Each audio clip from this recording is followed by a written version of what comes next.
Good evening, my fellow Americans. The sighting over Washington yesterday has alarmed many of you. However, please, do not... We close? Yeah, we're close. 2001 was a real space odyssey for me.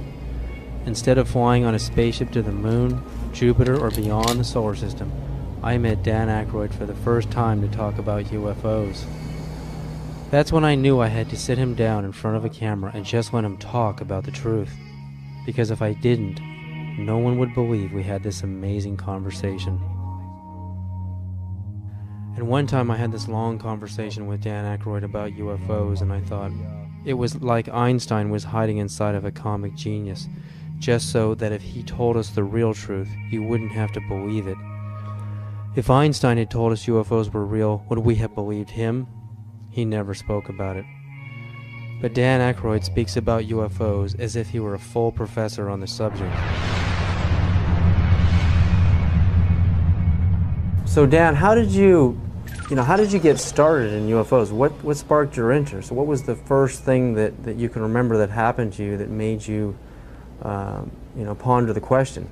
Well, I was born in July 1952, and I guess about maybe when I was 8 years old, I found a magazine, a Life magazine, with a picture of the UFOs from that sighting on the cover, with a big inquiry.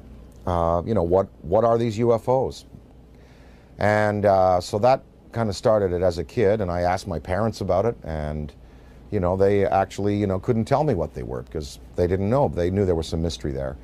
Then I saw The Day the Earth Stood Still as a kid, and that was a film that directly related to maybe some of the motives for visitations from other planets. And it certainly seems accurate today if you look at the way mankind in the last 100 years has basically started to turn this planet into a cinder. 3-4 holes in the ozone layer because of industrial production around the world, nuclear testing, wars.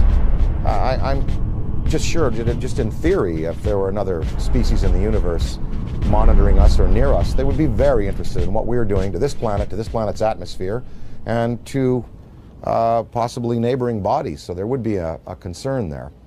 And I think that in terms of the extraterrestrial machines that are coming and going, that may be a part of their motivation.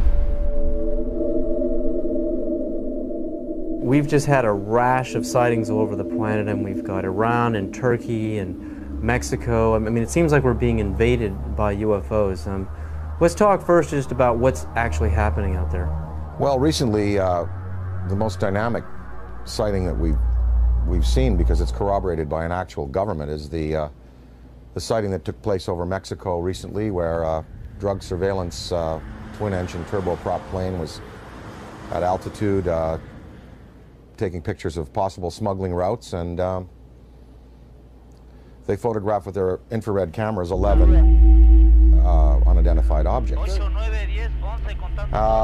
Some of them were in pairs and in threes, and of course, these were objects that couldn't be seen by the naked eye, but were visible on the infrared cameras. Well, the United States Air Force, after the news appeared in America, and it was covered on CNN and Fox. The footage was shown on Fox, it was shown on CNN, and in the Valley Daily News on the front page had a big headline, UFOs with a question mark, and it had pictures from that sighting. And of course the United States Air Force had to respond, and they said it was swamp gas.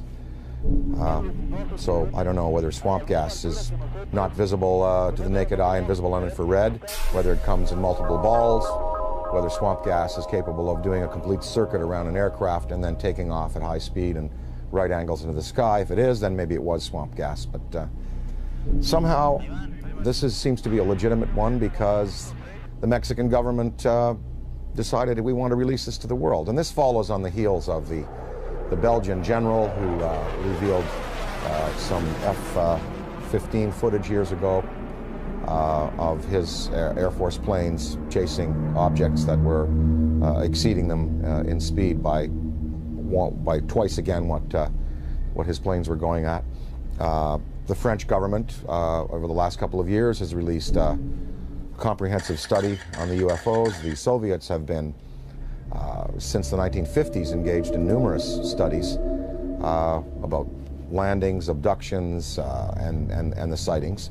So we do have legitimate government inquiry going on, and in fact, as anyone in the field knows, the United States government for years has been covering this issue because they were compelled to cover it, because of Ken Arnold's sighting, because of the sighting over Washington in July '52, just after I was born, the famous shot of the V-shaped lights over the Capitol and over the Coast Guard station. So the government initiated originally, I believe it was, there were Project Sign, Project Grudge, the Condon Report, Project Blue Book, and then they engaged J. Allen Hynek. So, the French, Belgian, Mexican, Iranian, and Turkish governments are not the only ones who address this issue. Our good old USA government has, in fact, seen the necessity to put people's fears or concerns at rest. And as anybody in the field knows, these studies went on, and these studies revealed that, most of the sightings could be explained through conventional means, as either hoaxes or weather climatic things, but many of the sightings were unexplained. And so therein is where lies the mystery in all of this.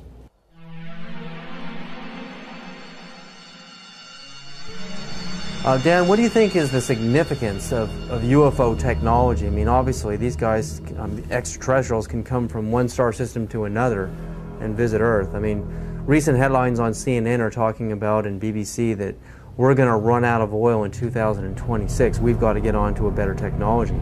I mean, to be able to go from another star system to Earth, obviously they have the answer.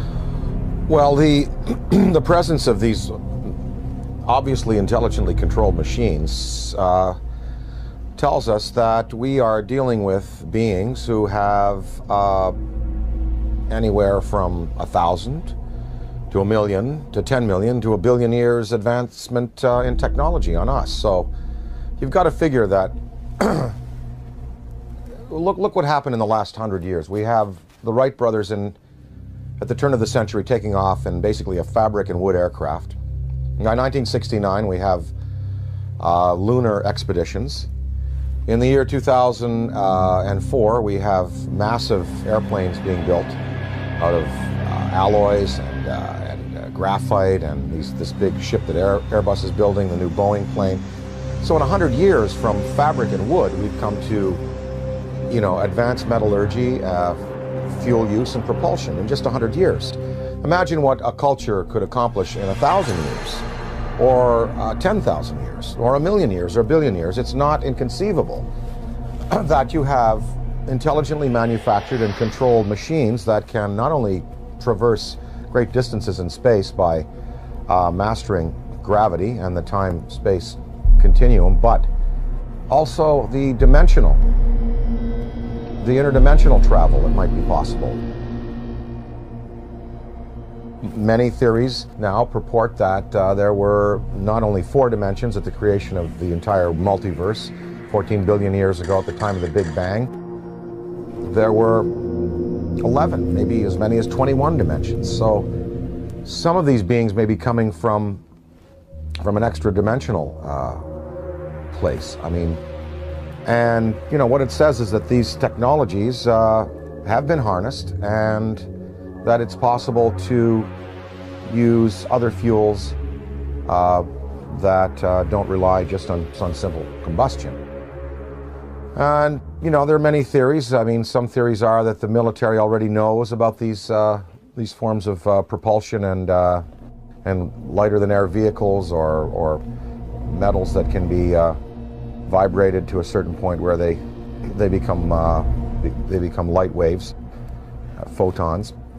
But they're not telling us. They're not going to reveal that, obviously, to us, and we just have to keep the search going.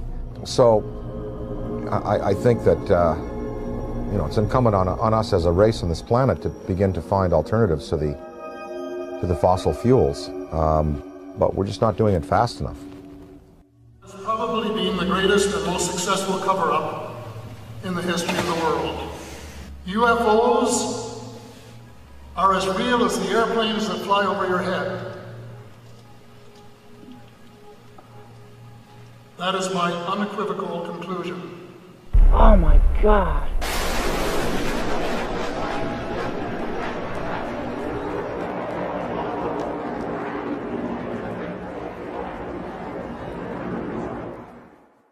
The Avro Arrow story, Dan, I mean, you appeared in a movie about the Avro Arrow story. Canada broke the sound barrier. Diefenbaker dismantles the whole aerospace program in Canada, and all the engineers are hired by NASA and Boeing down here, and we finally break the sound barrier. But in Canada today, we have another scientist, Canadian scientist John Hutchison, is using wave induction, using Van de Graaff and Tesla coils and radio. On a 75-pound cannonball, we can see this huge cannonball levitating in the air. I mean, Boeing, NASA, Lockheed, all of these defense contractors are going up into his lab in Canada and trying to understand how this thing works, because the next person or the next country that figures out true anti-gravity propulsion systems is going to be king of aerospace on this planet.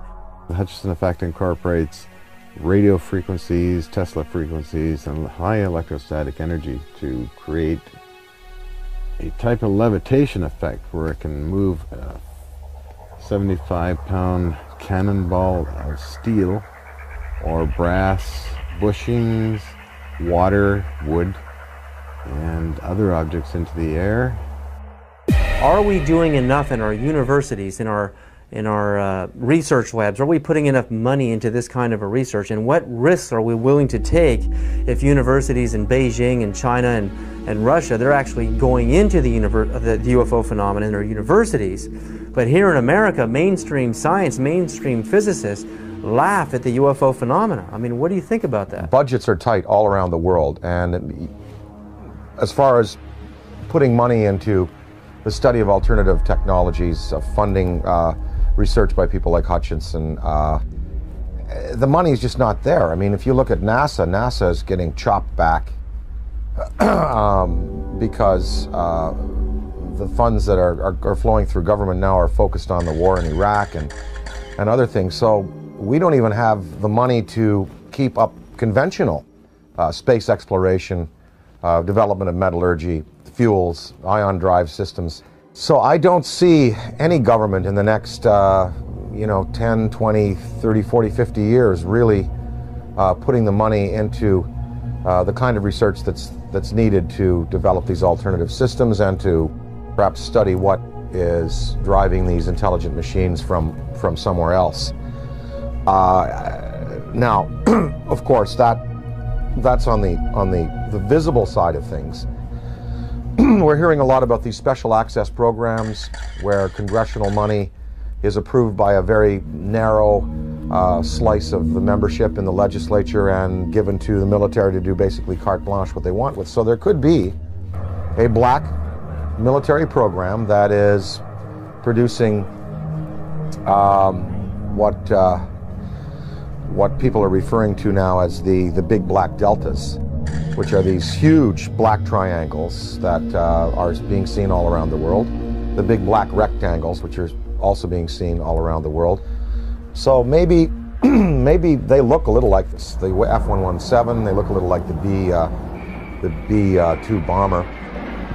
Maybe these are special access programs that have been applied to alternative technology. And that it is time that world governments officially acknowledge. I don't see them revealing, these the sources of these programs nor their applications right now. Okay, I worked in the U.S. space program for 36 years. I was a contractor employee, first working for McDonnell Douglas and then ending up working for Boeing after McDonnell Douglas was purchased by Boeing. I started at the end of the Mercury program and then worked the whole Gemini program. And during Gemini, I was responsible for the design of the equipment for the life support system. And so I had a distinct interest in keeping astronauts alive and having successful equipment.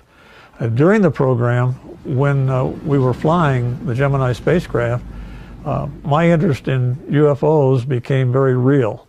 It became real because, first of all, Gemini 2, which was unmanned, it was rumored and talked about among our researchers that two UFOs had followed Gemini 2. And then Gemini 2 was, of course, recovered later. And I didn't think too much about that except, yeah, that's kind of funny. Very interesting stuff. And then when Gemini 4 flew, and its 4-day mission, 66 orbits, with James McDivitt and Ed White, about halfway through the mission, McDivitt said he has something up here with him.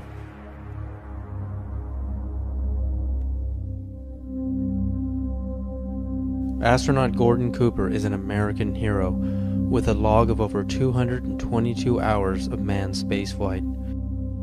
He had a long and illustrious career of service to his country. With over 11,000 hours of flight, he was a fighter pilot, U-2 test pilot in the Air Force, and is one of the first men to ever fly in space. He orbited the Earth 22 times in Faith 7, the last of the Mercury missions, on May 15th and 16th of 1963. On August 21st of 1965, he orbited the Earth again on Gemini 5 and remained a backup for Apollo 10.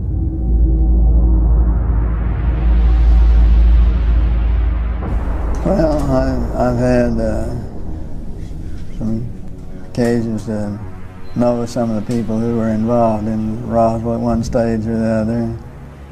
I think there's been an awful lot of untruths put out on Roswell and an awful lot of conjecture. I think there have been some truths in it. I think definitely there was something other than a weather balloon there.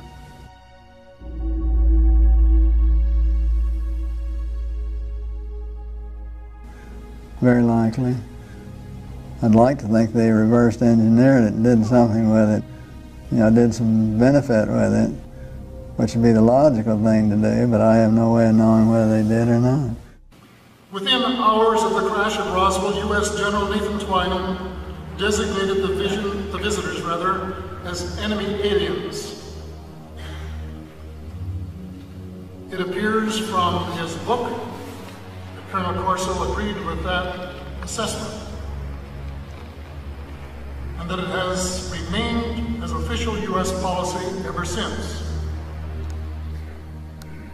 At that time, however, it was an enemy, quote unquote, about which the U.S. could do nothing, because the visitors were so technologically superior. That led to the recommendation that the discovery be treated with the utmost secrecy, to the point that the crash at Roswell didn't happen and that UFOs don't exist. The rationale was that the ordinary public couldn't cope with the news and might easily panic. Area 51, Dan, I mean, we hear stories from Bob Lazar, we hear stories about alternative space program theories, you know, we're building UFOs and reverse engineering UFO technology since the saucers crashed at Roswell and the plains of St. Augustine, and we have reverse engineered that technology today. That's the theory, and NASA is just a smokescreen program. If we really have true anti-gravity technology today, why aren't we using it in our military? Why isn't it evident in the war in Iraq? Why don't we use it to demonstrate superiority on the planet? And if not, if all of this is just conspiracy theory and we really don't have this technology, again, are we willing to take the risk of losing air superiority on this planet by letting the Russians or the Chinese or some other country, even the Middle East, actually engineer this kind of UFO technology and conquer the world? Are we willing to take that chance? Well, I think, as far as military applications, maybe they are being used already. Maybe we don't know. Maybe they're being used in a surveillance capacity. As far as weapons that could be associated with such vehicles, one would have to think that if the propulsion system is as sophisticated as it would need to be to have these vehicles just hover, stop, noiselessly take off at right angles, do 3 to 5 to 6 to 20,000 miles an hour, one would think that the military application would then take the form of, rather than rockets and projectiles, that probably a particle beam would be used, some kind of a laser, some kind of a disabling beam to disable equipment to cause disorientation among men and troops. And of course, we have seen no evidence of this. I'm not sure that the U.S. military would want to play that card right now, because after all, the war in Iraq really is a conventional war. We have air superiority there already. There is no Iraqi Air Force. There was no Iraqi Air Force. We, in the United States, we have air superiority basically over the rest of the world. I'm sure there's some pretty hotshot MiG pilots in China and Russia. But I think if you put our Air Force up against any Air Force on this planet, we would prevail without the use of advanced technology of the type we're speaking of. So I think that the U.S., if they have these things, they would probably save them for a more drastic confrontation, perhaps a confrontation with beings that have the potential to be superior over us in terms of the applications of aviation today. So maybe these triangles, the big black deltas, the rectangles, are the next wave of the U.S. military's defense against what some might perceive as an extraterrestrial or extra-dimensional threat. Maybe these weapons or these flight systems now are being prepared to confront a race of superior beings that could have designs on the planet that are malevolent.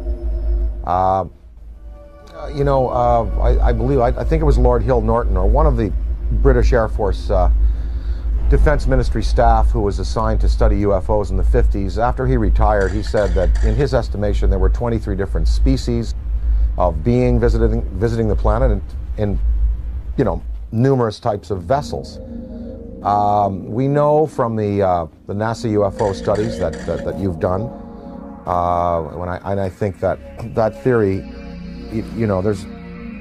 there's nothing wrong with that theory that I can see that doesn't point to what you postulate, and that is that there are benevolent beings that are trying to heal the planet. Hence the size of these ships that we're seeing in the STS cameras, and the fact that the ozone has holes in it, the fact that water could be a healing element there.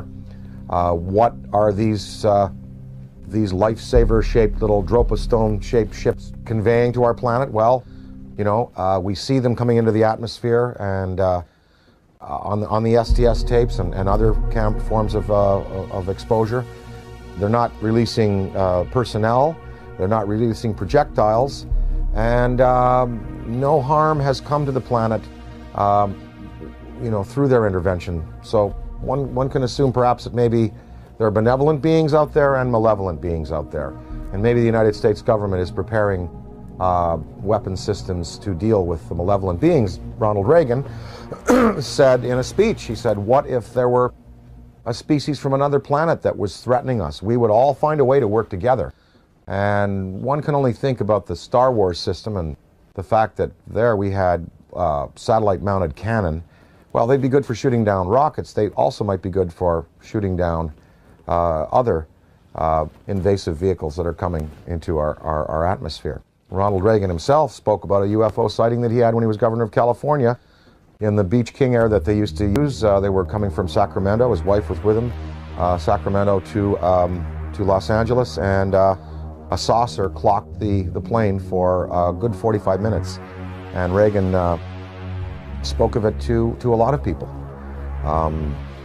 And I think maybe, part of his motivation in getting the Star Wars weapon system up might have been that to prepare ourselves for the day when other beings might come to this planet with designs of, who knows, taking minerals without authorization, taking people. We're probably just going to have to wait to see.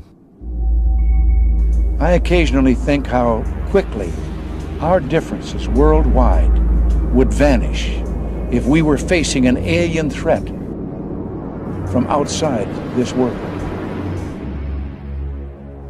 Colonel Corso makes it clear that the Reagan administration's Strategic Defense Initiative appropriately dubbed Star Wars, was primarily designed for use against the alien intruders. His contemporary successor, the anti-missile missile defense system, is also being designed with that as one of its principal objectives. It is true that a case can be made for attempting to provide a shield against the Russians and Chinese, although everyone knows that the Russians are not going to embark on a policy which would result in their total destruction. It is equally true that they, too, are aware of the visitors and know that the perceived threat from the visitors has been a major consideration in the planning of the anti-missile system.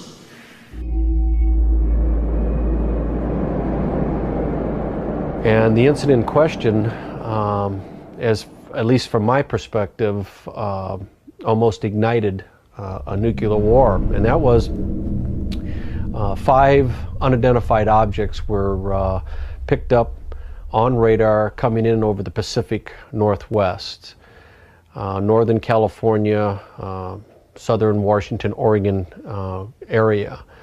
As these objects approached the coast, Strategic Air Command went on a alert. We were in a defense condition, or what is referred to as a DEFCON, Defense Condition 3, which means that the nuclear forces were ready, but they weren't on a ready stated alert. We elevated that to Defense Condition 4. Defense Condition 5 is launch. When we went on our alert, the Russians were also monitoring our nuclear armed forces as we were theirs. And so they knew that our bombers had gone to fail-safe. They knew that the launch codes had been given. They also knew that the hatches on the ICBM missiles had been removed and that we were getting ready to do a launch. I know that Nixon, President Richard Milhouse Nixon, picked up the phone and called the Kremlin. The White House notified the Kremlin that these objects were not, and I repeat, not a preemptive launch by us, that they too, the Russians, had been tracking these objects as they came in over the Bering Sea.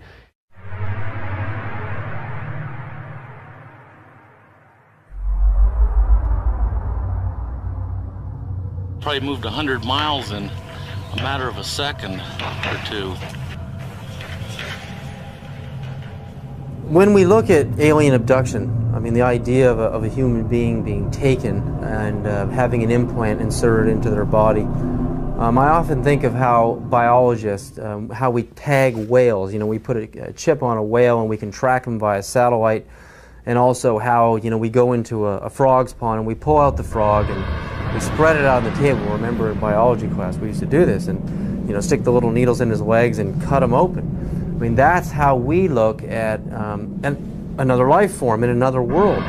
So is it really a sign of violence and negativity that an extraterrestrial civilization is coming to Earth and doing the same to us, putting computer chip implants on us to track us, know where we are, study our species, do a little bit of biological experimentation? I mean, I know for us it's horrific. I mean, it's absolutely a violent thing for us as humans, but from their perspective, do you really think that they're being violent? Well, again, I have to go back to some of them might be here for good purpose. And that it is time that world governments officially acknowledge And some are here for selfish purposes. Maybe these abductions, even though they're done in a objective but biological way, like we dissect frogs, maybe they're doing it just for fun and for sport. I mean, I don't know. I think probably that that the fear could be justified in some senses. Anne Druffel has written this book about how to prevent being abducted. And we really think, even if benevolent species coming to this planet and taking a man and a woman and taking ova out of a woman and sperm out of a man, that's tremendously invasive and very traumatic for the human beings. So even if the motives are good, you know, these actions are as violent as anyone we're capable of on the planet. I think that a certain amount of fear is justified.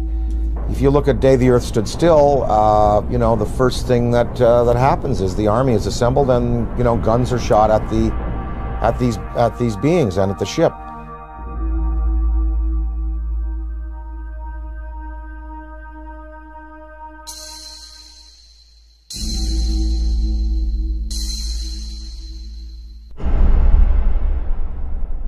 I addressed the question to Dick Cheney because I say the most important question to put to any high-ranking official is not what do you think about UFOs or have you seen one. The most important question is, have you ever been briefed on the subject? Did someone walk in your office and tell you what's going on? Because if someone walks into the president's office or some high-ranking official and briefs him on the subject of UFOs, it is for real. It's not imaginary, as the government has been saying for 60 years. So I asked Mr. Cheney, this is 3 months after he became vice president, I asked him on the air, and this is still on Diane Ream's archives, Mr. Cheney, in all your jobs in government, have you ever been briefed on the subject of UFOs? And if so, when was it and what were you told?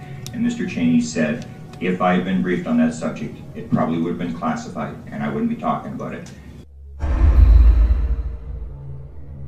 January 22nd, 1997, I noticed 3 amber orbs now at a distance far west on the horizon. And I'm thinking, wait a minute, even though they're in a line formation, they were amber, they were in a formation, they were hovering for minutes. As I'm pointing like this, they reappear in the same spot. And I thought, I have to get a picture of this. And I ran upstairs, I grabbed my 35mm, get out onto the balcony. As I'm ready to shoot the 3 bottom orbs, suddenly 6 amber orbs in a row, totally equidistant from each other, massive span across, pop up. On March 13th, 1997, over 10,000 Arizona residents witnessed the single most spectacular UFO sighting in the 20th century. Headlines surged the nation, and Arizona residents demanded answers from military and state officials.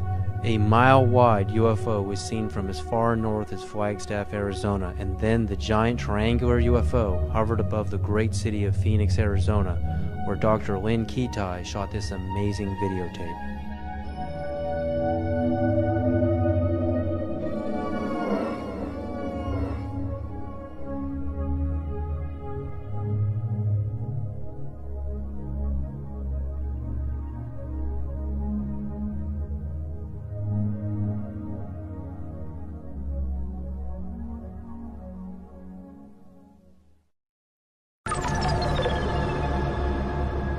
When we go out into space and we're exploring the cosmos out there and we're looking for signs of extraterrestrial life, what kind of a communication are we going to send out? I mean, if Dan Aykroyd was the ambassador, if you were the ambassador for Earth, what message would you teletype to ET?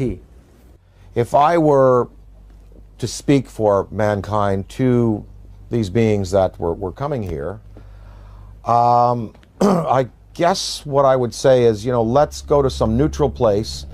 Let's have a meeting with scientists from all around the world, world leaders.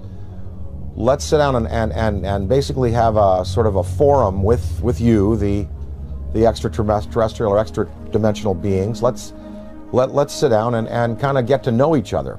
And, you know, human instinct is pretty good, and I think you know, it would almost like be a sort of a G8 style kind of summit with world leaders, scientific leaders, and these beings, and you'd sit down with them, and you know, after about a week or even a couple of days or maybe a few hours, you would really sort of get a sense of what they're up to. But of course, you know, childhood's end, Arthur C. Clarke's great story. It looked like these beings were benevolent, even though they had a malevolent appearance, and in the end, we find out that they meant no good for our planet. So I think it's important that some branches of the military and police be briefed on these in a very real sense, and be told, you know, they are real, people are being abducted, there is mind control in play here, and that we do have to be vigilant. Now, if we knew that there was a purely benevolent race, like if something happened in Iraq where all of the electronics went out in the American military and all of the insurgents' rifles jammed, or we saw all of the polluted waters in North Carolina from the pig farming completely healed overnight, and different signs like this, then we would know we're dealing with a benevolent species, and then we could really be open and welcome. But then again, we would have to be cautious, because beings with that much power could give the impression that they're here to help when really they're not. So the verdict is out on all this. We just don't know which ones are benevolent, which ones are malevolent, and the degree to which they're going to continue interacting with our planet. But what would really help is if the United States military and police and government open it up to their staffs and say, look, this is something we really do have to consider, because, you know, maybe the defense, the survival of our species could well be at stake. If you look at the history, you know, from, say, Ken Arnold's first sighting in '47, going back to the Bible, Ezekiel's wheel, going back to the medieval manifestations of little saucers and UFOs, that painting of the Madonna that's very famous, in which it appears, up to now, there have been no mass murders by these beings. There's been no mass destruction of cities, but hundreds of thousands of people have been taken out of their lives, subjected to surgical experimentation, released back into the population, and are suffering trauma today for it. That is not good.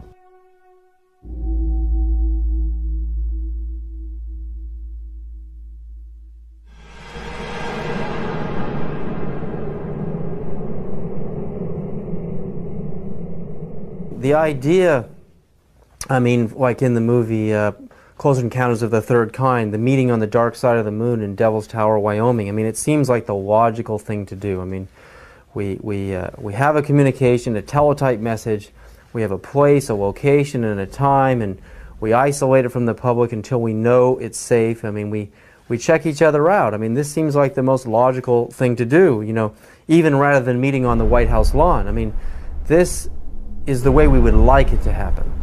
But that doesn't seem to be the way it's really happening. I mean, these extraterrestrials don't seem to be so interested in doing things politically the way we do things on Earth.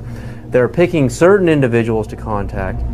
They are zeroing in on those individuals. But now, I mean, there are so many sightings going on all over the planet. I mean, it's just amazing. I mean, Iran, Turkey, Mexico, Venice, California, Sonora, California, Texas, Death Valley. I mean, the reports are coming in every other day now. It seems like we're heading towards an omega point. I mean, what is about to happen? I mean, is this all just a coincidence that more and more people have video cameras, or do you really think, you know, there's a major unprecedented communication that is about to happen between our extraterrestrial visitors and humanity? Or again, is it the video camera question? More camcorders? There are definitely more video cameras out there, and definitely more sightings, and definitely more credible witnesses. You know, the biggest thing in ufology in the 60s was Herb Shermer, the Nebraska Highway Patrolman, who was at the Ashland Oil tank farm out there in Nebraska, and he writes in his diary, you know, saw flying saucer, and then under hypnosis, turned out that he was taken aboard and informed of their intentions. Barney and Betty Hill. I mean, these were the key cases. Shermer, Barney and Betty Hill, the Pascagoula incident, Travis Walton.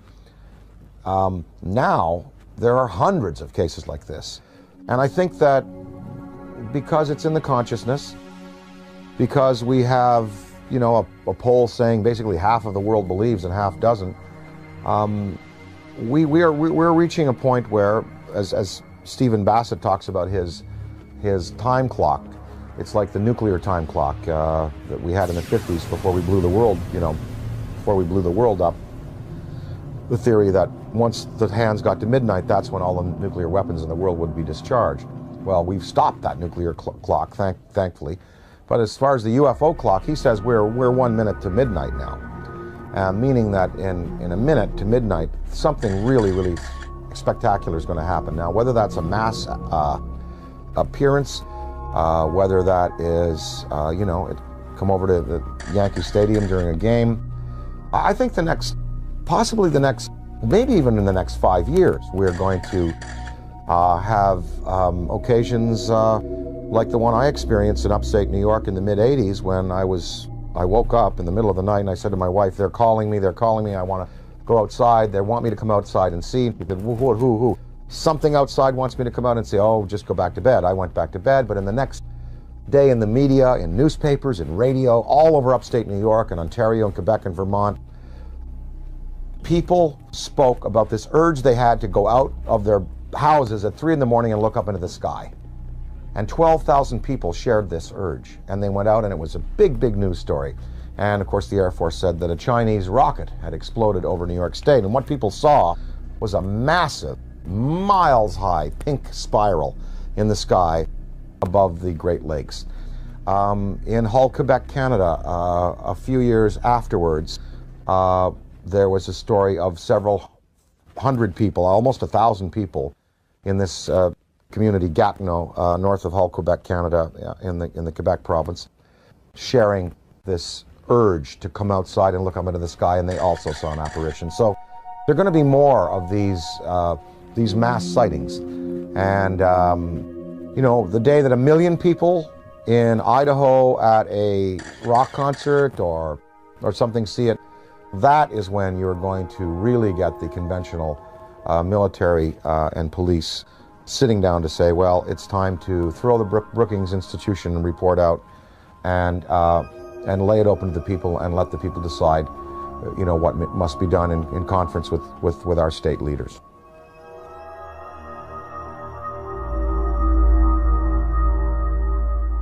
And that it is time that world governments officially acknowledge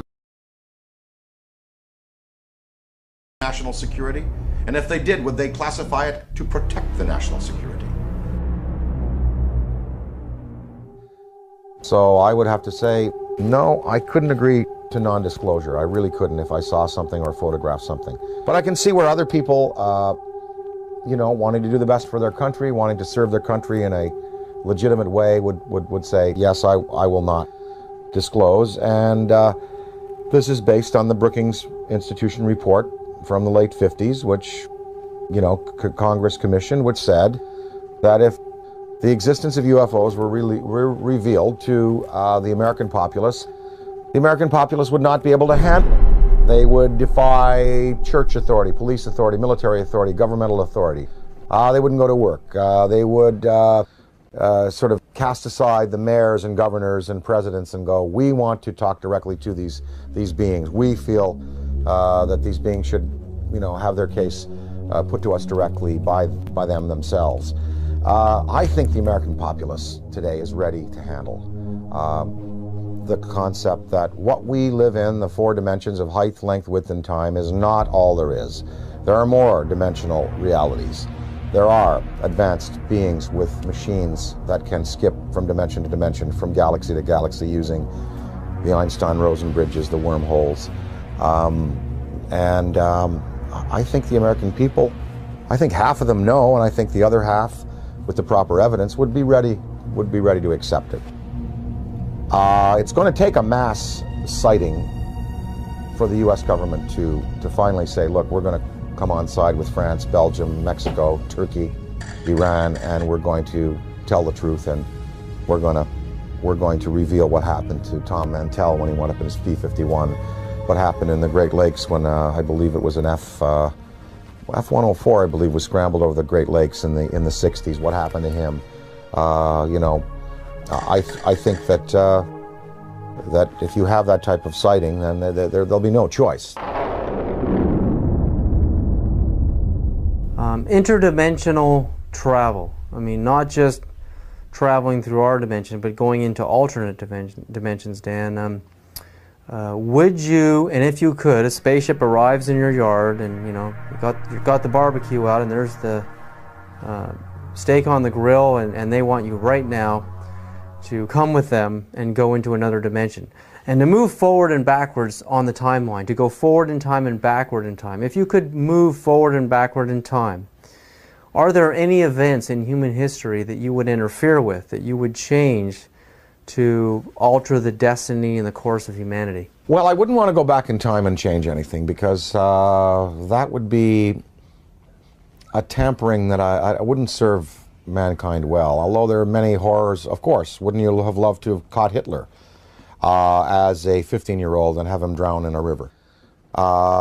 You know, because then we could have solved the Holocaust problem, and then World War II may not have, well, look, there were two guys. There was Otto Dinkel. You ever heard of him? Well, he was an orator hired by the German army, just like Hitler was, to speak.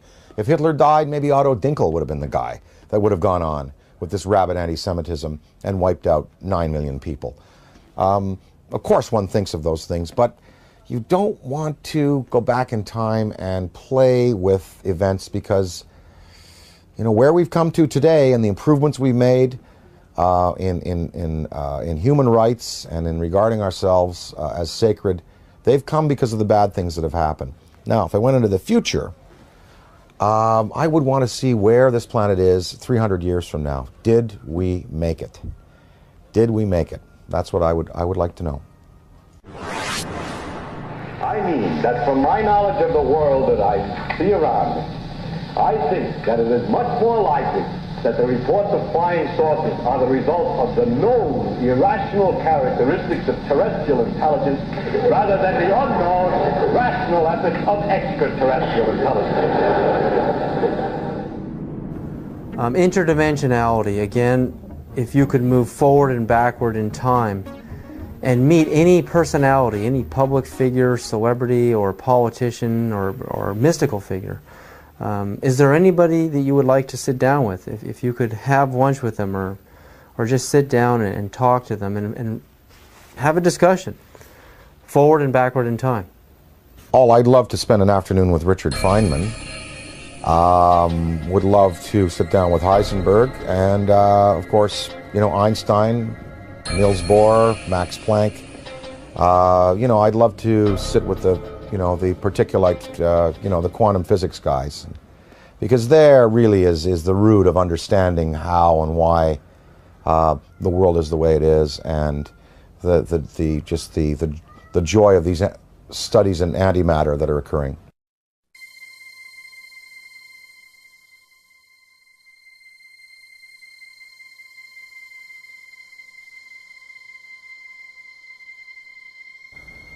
Everyone you picked is a physicist, a scientist, and I often think about how spirituality and science are merging, how they're kind of coming together. I mean, what ancient civilizations thought of a universe was really the Earth and the Sun and a few planets. And now with the advent of the Hubble telescope, we can see that the universe is far bigger than the ancients had ever imagined. So while science and religion are merging on some ideas, in other areas they're just far off. But to make matters even more complicated, the idea of parallel dimensions or parallel universes, I mean, it's just getting so vast out there. How do you map a multiverse? You know, I've talked to some guys, they say that fifth dimension, sixth dimension, could be right here by my ear and could be a millimeter wide and a millimeter across. You don't, because you're talking about, dimensions that defy any kind of dimensional understanding. And, there was I forget his name, he died recently, in the last 2 years, but he proposed that there are parallel realities just because of the way we go through time. Like, here we are in this interview right now. Well, what I said and what you said and what we all did 2 minutes ago still exists somewhere. Because we just did it. It's there. It's like a wake we've left. And if you had a time vehicle, you could go back to 2 minutes before and stop and see what we're doing 2 minutes before. You go back to your high school days. You go back to your days as an infant. And those realities are still existing alongside what we're progressing through. It's all a beautiful, beautiful mystery. I am here because I am a writer, a performer. I find it entertaining. I'm not a scientist. And I'm not a theosopher or philosopher. And I I am just here because it is enormously entertaining, and mysteries like this are challenging, and it's really, really fun to contemplate that you know, there may be beings out there who are concerned about our planet and who may give us the opportunity to advance ourselves. It's really fun to contemplate.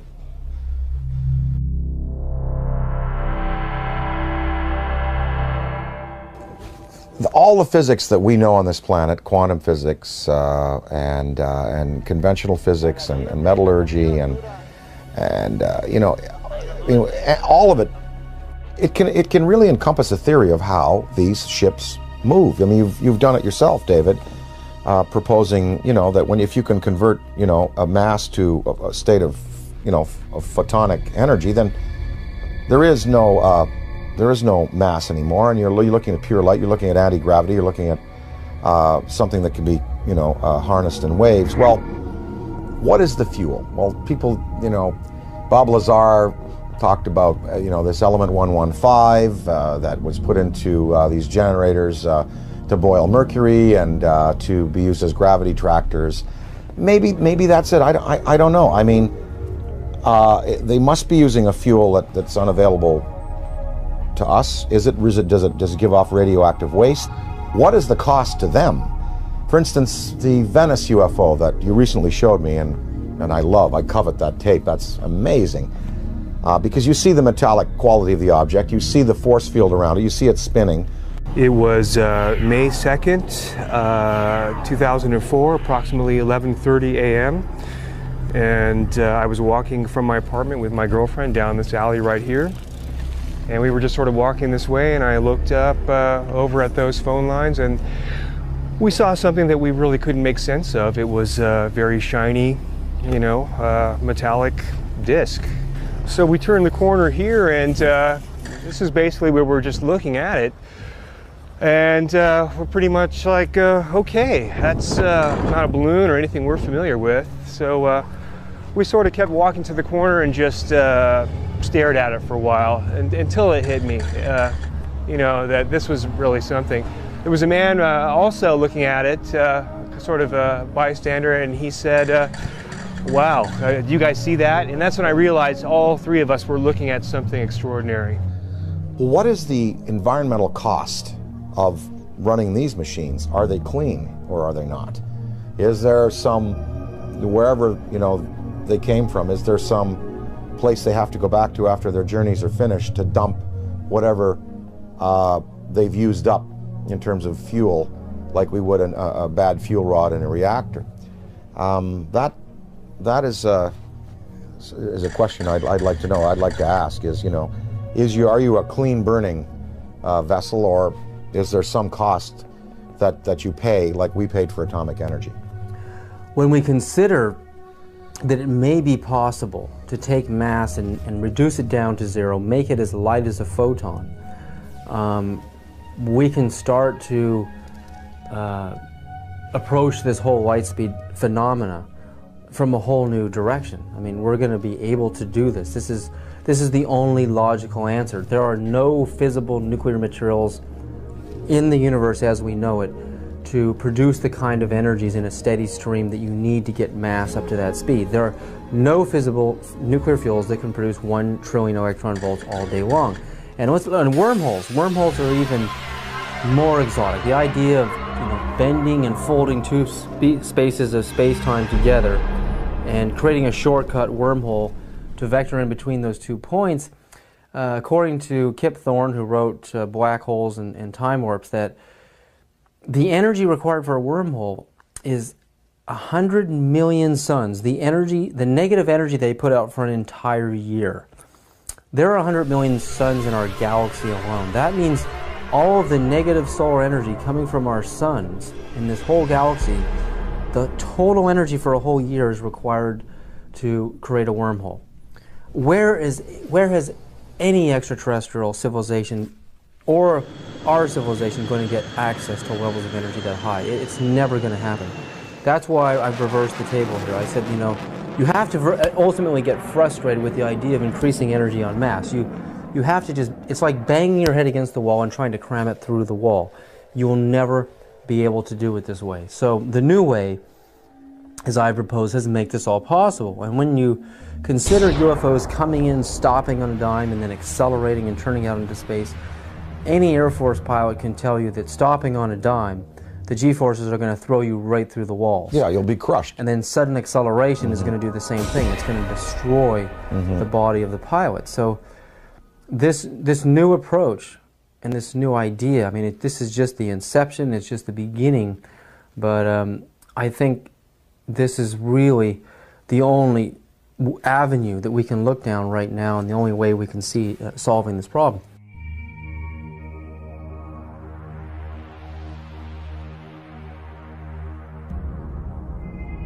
While Gordon Cooper was an Air Force pilot stationed in Munich, Germany in 1951 in the 86 Fighter Bomber Group, where he flew F-84s and F-86s, Cooper testifies to having chased disc-shaped UFOs that outmaneuvered the most advanced fighter jets of our time. We were flying in Germany, and we were flying F-86s. And they would come over and do the same maneuvers that we make, except every once in a while one of them would go zip. And you just can't do that in a fighter, a conventional fighter. They're just typical saucer shape, double lenticular shape, metallic looking. Well, yeah, they weren't just random. They were flying fighter formations, very definitely under positive control.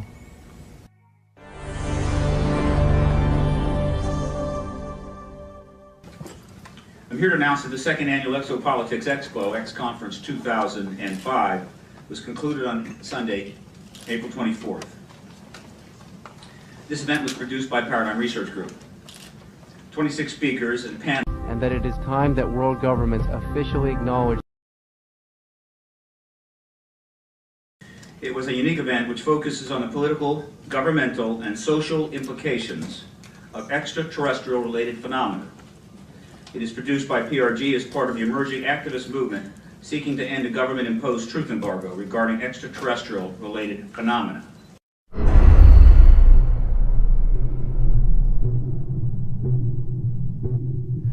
Do you believe, and describe, do you believe that your show was shut down for national security reasons? And tell us a little bit about what happened with the show out there. Well, what happened, we sold the show to Sci-Fi Channel, and it was called Out There, and I basically interviewed all of the people that I admired in various fields of study, like Colin Andrews from the Crop Circle movement, Linda Moulton Howe, the expert on cattle mutilations, John Mack. And let me just put a pin in things right there, because John Mack has taken the study of abductions, UFOs, right out through the other side, and he's going, yes, we know they're here, we know they're coming, we know people have been taken, we know there's experimentation going on, we know people have been told about agendas. What we now have to do is use that as a key and as a motivation to socially transform this planet to a more peaceful, more loving, more tolerant state. So his movement, the movement for social change, has just accepts as a fact abductions, UFOs, interplanetary intervention, and what he's doing is taking it out through the positive side of it and saying, now we must use it to socially transform. And I think his message is great. But I talked to him, I talked to the Allagash guys who were taken in the canoe on that trip in Pennsylvania. The last show we did, I had both Bassett, who has the UFO time clock, and then Greer. Both Bassett and Greer were there. They were my two guests for the day. Well, the show was canceled that afternoon. And I was outside, before I knew it was canceled, in between the interviews. And I was outside, and Britney Spears called me because she wanted me to appear on Saturday Night Live with her. And so I was outside having a cigarette, the phone rang. Oh, Brittany, how you doing? Oh, sure, of course I will. I turned away like this. I turned back, and there was a black Ford across the road, a black Ford sedan. And I was trying to look at the plate, and the plate seemed kind of like fuzzy, and I was, definitely a police car. And two guys were there, and a big, tall guy got out of the back seat.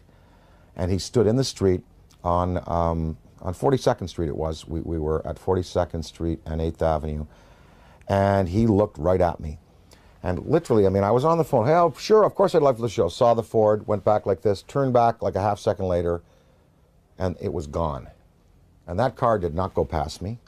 It did not make a U-turn, because I would have seen 42nd Street. I would have seen that thing take a U-turn and go away. That car vanished. That car was a cloaked vehicle of some type. And whether this was like a warning to me, because the guy got out of the back seat, gave me a real dirty look. That car vanished. I know what I saw. And, you know, it was just this fast. It was, oh, hi, Brittany, sure. Oh, of course, I'd love to. Guy gives me a dirty look. Oh, well, sure. Car gone. That's what happened.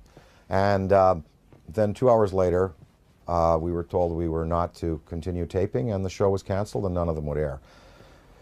I don't know. I mean, I don't know. Was that an MIB experience? You know, black helicopters, you know, military abductions that happen. Sometimes people are taken and they talk about then being visited by, you know, military personnel and debriefed about their abduction. Was it, you know, was it a technology associated with some of these beings that are visiting that wanted to warn me off, or that wanted to give me verification that I was on the right track? I don't know. But I do know I did turn back a second later, and you know, it takes so long for an automobile accelerating from 0 to 40 miles an hour to reach the corner of 8th Avenue and 42nd Street going past me, and then pulling a U-turn and going out towards Times Square. I would have seen that car. And I looked around. I mean, I was looking for that then. It was gone. So, I don't know. The tapes exist. I have them. We're going to try to repackage them. We might put them out on DVD.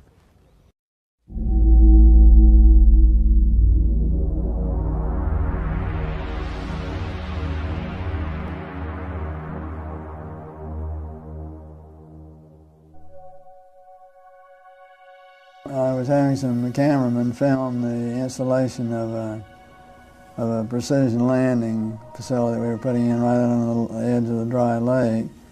And this saucer flew right over them and put down 3 little gear and landed out on the dry lake bed. And they went out to, picked up their cameras and moved on out toward him filming. And he lifted off, put the gear back in the well, and climbed out at a very high rate of speed and disappeared. And so while I was going through all the regulation books and finding out the number to call in Washington to report it, I had them go over and develop the film. By the time they got back with the developed film, I was on the higher and higher and higher level officer talking to me. Finally with the colonel telling me to you know, when the film arrived at my desk, to put it in the carrier pouch. There would be a courier there at my office by that time already, and they'd arranged for him to fly in our base airplane back to Washington with these films, and do not run prints, etc., etc., etc. We didn't have a chance to run it. I had a chance to hold it up to the window and look at it. It was certainly a good film. Well, by this time I was involved in the research and development and doing very classified programs myself, you know, at the test center. So I knew that we didn't have any vehicles of that kind, and I was 99 9/10% sure that the Russians didn't have any of that type either. So it certainly, there certainly was, at that point in time, there was no doubt in my mind that this vehicle was made at some other place than here on Earth. Yeah, well, Buck Rogers and Flash Gordon coming true. Dude, I got it, man. Probably moved 100 miles in a matter of a second or two.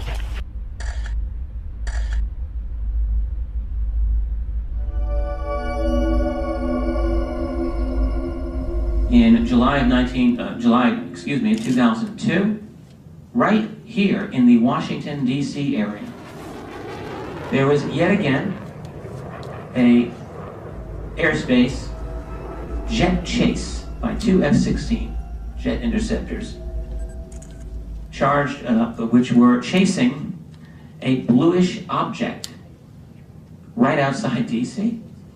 In fact, we have one of the key eyewitnesses here in this room today. This received some play in the Washington Post and a little bit of mainstream media, then of course fell into the black hole of the media, never to be discussed again. What were these objects that were able to outperform F-16 interceptors in a post-9/11 America? What is going on? And what are the consequences, or the potential consequences, in the event that we should shoot down a few of them? A related question that I have been asking myself is, to what extent are they really an enemy? What crimes have they committed against humanity? They have certainly upset the military by flying over their most secret installations, by shadowing their planes, by buzzing their astronauts. The Army shot 1,430 rounds of anti-aircraft fire at the UFO between 3:12 and 4:15 a.m. Army Chief of Staff General George C. Marshall wrote a top-secret memo to President Franklin D. Roosevelt that the U.S. Navy recovered an unidentified craft off the coast of California. The retrieved craft was in fact not earthly and in all probability of interplanetary origin. I mean, to me, what this is all about is not just, looking up in the sky and saying, wow, there's another UFO, yet another sighting. I mean, it's about exploring the phenomena. We have to get past denial. I mean, everyone is stuck at denial. I mean, mainstream science says the phenomena is not happening, and they don't take it seriously, and they try to sweep with them half the world. But over 50% of the American population, according to polls, believe in the UFO phenomena, and the government just buries it. Well, there's some media that are guilty of trying to suppress, and there are some media that are just throwing the story out there. Now, this Mexican sighting, we had coverage on Fox, we had coverage on CNN, and in the Daily News in the Valley here, we had a front page article, with the pictures and UFO, big question mark, and I mean, they were treating it. I think increasingly now, the media has to take into account that this is a reality. And I think, again, to go along with the theory and the feeling that John Mack has, let's get past the debate whether they're here or not. Let's start to analyze who they are, how many of them are there, what kind of systems they're using, what their intentions are to us here on their planet, and can we utilize this knowledge to better ourselves as a species.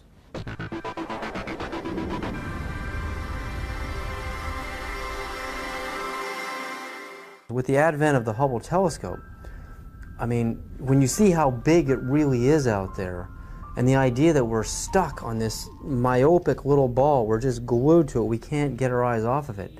It's more of a mystery now than it ever has been. Why we're stuck here, and there's got to be a way to decode the matrix and finding out how these craft work, how we can get out into the universe ourselves. I mean, I think that's what this is really all about. It's not about trying to prove it whether it's right or wrong. It's like when the first time man saw a bird fly. Well, the last UFO symposium conducted by MUFON, they sent me the book of the speakers. There were many scientific people in there, many astrophysicists, celestial mechanics experts, metallurgists, people who've been consulted on these cases over the years. No, I mean, when you have John Callahan, an ex-FAA supervisor, saying, yep, they're real. When you have John Schuessler, who was a Boeing engineer, now running MUFON, and saying, yep, they're real. When you have pilots and personnel in the police and military coming forward in the Rockefeller Report and in the Disclosure Report saying they're real. When you have a Belgian general on television showing you a tape from a fighter which is filming an object escaping at high speed. When you have this Mexican case, I think we can pretty well put it to bed and say, yep, they're here, they're doing things to us, with us, interacting with us.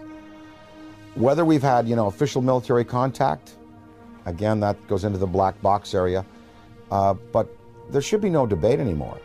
UFOs exist. They are intelligently manufactured and guided technology from somewhere else, not this planet.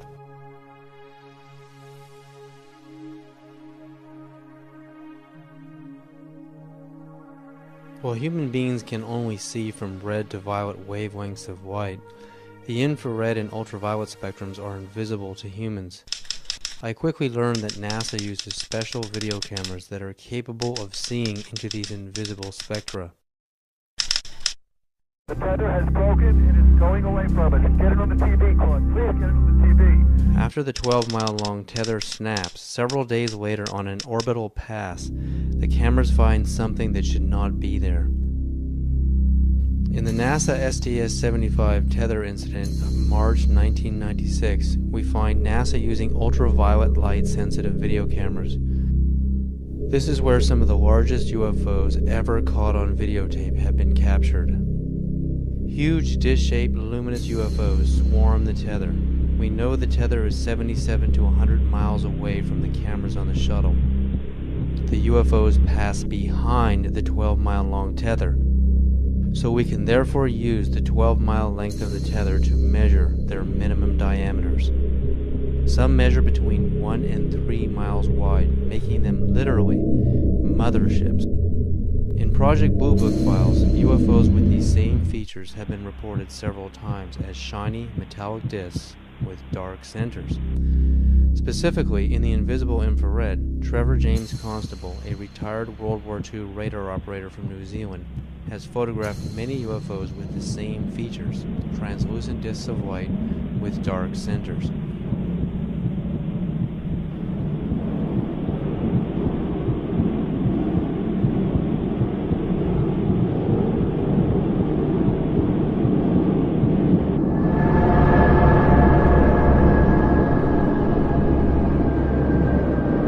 That it is time that world governments officially acknowledge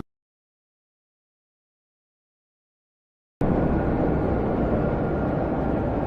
time has come to lift the veil of secrecy and let the truth emerge so there can be a real and informed debate about one of the most important problems facing our planet today. So how do people respond to Dan Aykroyd when he talks to them on a personal level about UFOs? You know what? It's interesting. When I talk to people, well, first of all, people ask me about it. They come to me and they say, oh, well, you know, we saw an interview, we heard an interview, they heard the thing on Art Bell that we did. They come to me and ask me about it. So it's not like I have to go out there and crusade and say, hey, did you hear about the latest Mexican case? They've seen CNN, they've seen Fox, they've seen the Daily News. They come to me and ask me about it, and I basically lay out, you know, my thoughts on it. I'd say half the people that I speak to about this have either seen themselves, heard about it from a credible witness, or are willing to accept. The other half, totally not. Harold Ramis, my good friend and collaborator, does not believe, will not accept until, you know, hard proof is presented to him in the form of, you know, something tangible. And so what I've been able to do is just open people's minds a little bit and let them think about it. And of course, the greatest proof are the kinds of tapes that now exist, the kind of videos that exist. Usually, when I show some tape of some different things that have been exposed to me, well, it's pretty convincing. And then at that point, people have to go away and accept that, you know, that these things are a part of our reality. Well, what I'd like to, you know, what we'd all like to affect is some positive change in the world and try to help the tipping point where good tips to overflow evil in the world. I mean, you know, we know there's good and bad out there, yin yang, black, white, you know, there are you know, there's tremendous divisiveness in the planet, and, you know, perhaps this study and this understanding of things that are greater than we have accomplished technologically will lead us to a spiritual awakening, one that helps us respect other beings out there in the universe and other dimensions, and also in our own four dimensions and here in the physical world that we live in. The sacredness of human life, the willingness to get along a little better, to relinquish materialism and territoriality in favor of a more comprehensive worldview in which we unite and we all feel the energy within us as part of a universal light. Gotta thank you, Dan, so much for this interview. I'm very grateful. I really believe you're one of the greatest minds in our world at this time. Thank you so much.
Sightings could be explained through conventional means, but many of the sightings were unexplained. From Dan Aykroyd, a recognized authority on UFOs. People spoke about this urge they had to go out at 3 in the morning and look up into the sky. 3 amber orbs now at a distance far west on the horizon. Strategic Air Command went on alert, DEFCON 3, which means that the nuclear forces were ready. I think half of the American people, with the proper evidence, would be ready to accept. Probably moved 100 miles in a matter of a second. It was a metallic disc, and that's when I realized all 3 of us were looking at something extraordinary. 5 unidentified objects were picked up on radar coming in over the Pacific Northwest. 12,000 people shared these mass sightings. Looks like you got an object right in front of you, Mark. Can you look out there?